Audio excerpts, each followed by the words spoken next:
Divja tekma se nadaljuje s hitrimi celicami. Za vsak pravilen odgovor tokrat boste nabrali 2 novi točki. V prvem sklopu iščemo metode ločevanja snovi, na primer uporaba magneta. Začnimo s prvo metodo.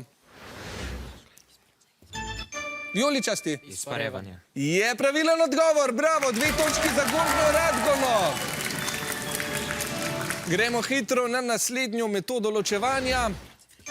Rumeni? Filtracija. Filtracija je res pravilen odgovor, 2 točki tudi za Šmarje pri Jelšah. In še zadnja metoda je... Tokrat spet rumeni. Raztapljanje. Tudi raztapljanje je pravilen odgovor, odlično.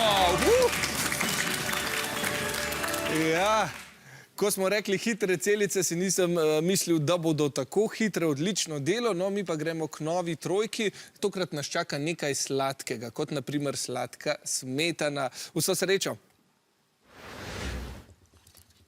Rumeni? Sladki krompir. Sladki krompir, bravo.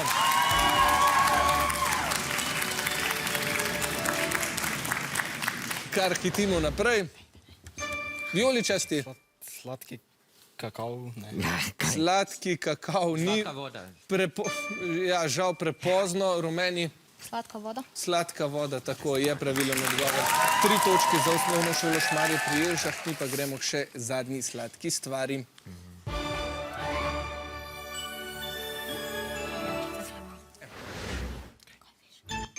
Rumeni? Sladka...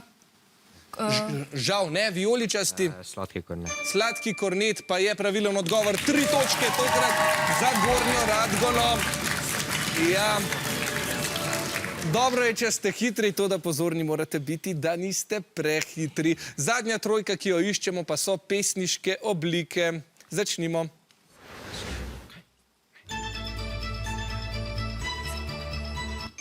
Rumeni? Gazela. Gazela je res pesniška oblika, tako? Ne samo žival.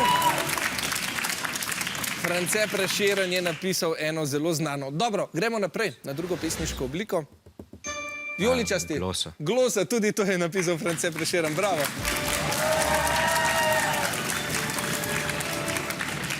In še zadnja pesniška oblika, ki nas čaka. Rumeni? Ep. Ep je tudi pesniška oblika, ja? Res je.